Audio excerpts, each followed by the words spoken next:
Mr. Chairman, I am very grateful to you for giving me this opportunity to speak on the present budget. I would like to point out that in order to assess the proper value of the present budget, it is necessary for us to bear in mind the present economic situation of the country. We are aware that the prices of all essential commodities have gone up very much in recent times.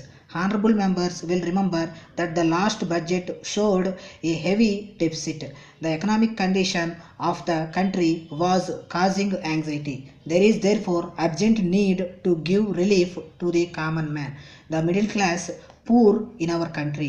You will find that in the present budget the exemption limit for income tax has been raised. In view of this, a very large number of persons will be benefited. As a result, not only the poor people but also the middle class people are very happy and are thankful to the government. Then it may be seen that there is also provision made for the good of the common man. A large amount has been provided for rural employment program. This program will be undertaken on a large scale.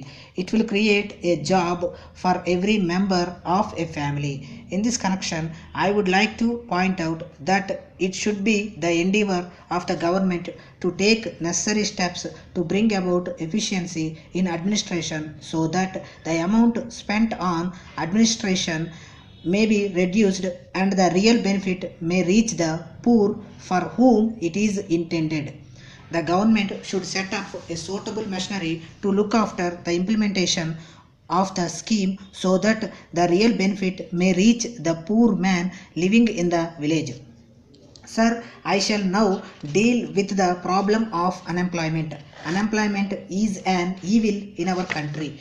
It is causing great difficulty to our countrymen. There is a demand in the country that the right to work should be included in the constitution. Honorable members know that several state governments have made provision for payment of an allowance to the educated unemployed. The Honorable the Finance Minister has also made provision for this item in the budget. This is a good thing and we should welcome it. Though I am not opposed to the allowance being given to the young unemployed persons, I would like to ask whether this is a permanent solution to the problem of unemployment. A young man should not remain idle with the allowance given by the state. I am sure the honorable members will agree that this is not good for the young man and for the country. I would suggest that the budget best thing would be to create more opportunities for work. This will create a sense of confidence in the minds of the people. If they are engaged in productive work, there is no doubt that our country will be richer. The provision for employment in the rural areas is the most important feature of the present budget. Another provision in the budget is the arrangement for legal aid to the poor. We are making so many laws, but there is no use of these laws if the poor people are not able to make use of them. The average man does not know what laws are meant for his benefit. We have to bear in mind the condition of the poor village farmers. These people spend a good deal of money on litigation. The legal proceedings drag on for years and years. It is a long struggle for a man in the village. There has been a demand for a long time to provide legal assistance to the poor. Several committees were set up in the past to prepare schemes for providing legal aid to the poor. I am glad that the present budget provides for this. Then there is a provision for giving house sites to the poor. In this respect, I would like to bring to the notice of the government that the distribution of house sites is not properly made.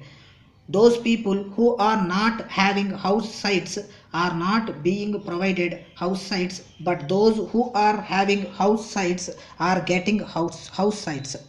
If such a state of things continue, the purpose for which this scheme has been launched will be defeated. Therefore, it should be seen that there is proper distribution and that those who do not have house sites get them. Then the Finance Minister has made provision in this budget for the development of science and technology. Science and technology play a very important part. In the present day world, more and more reliance is being placed on science and technology. If we do not take note of this, we will be lagging behind compared to the rest of the world. We know that our country has already done a great deal for the development of science and technology. Science and technology contribute to industrial development. If there is industrial development, it will in turn provide employment opportunities to a large number of people. Then there is also a provision for agricultural development. Honorable members will see that provision has been made for various sectors. I would submit that all the important sectors of our economy have been taken care of. I agree that no heavy taxes have been imposed. This is an important thing about the budget. The Finance Minister has not imposed a heavy burden on the people by way of taxes. We are thankful to him for this. Before the budget was presented, there was no doubt a fear in the country that the budget would impose heavy burdens on the common man. But this government have not done so. The government seemed to be anxious to give relief as far as possible to the poorer sections of society. I will not take much time of the House. I come to the last point.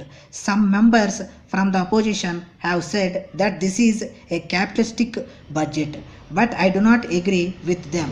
As a matter of fact, I would say that this is a realistic budget. The general public have welcomed it. I am sure this budget will generate a new hope among the people.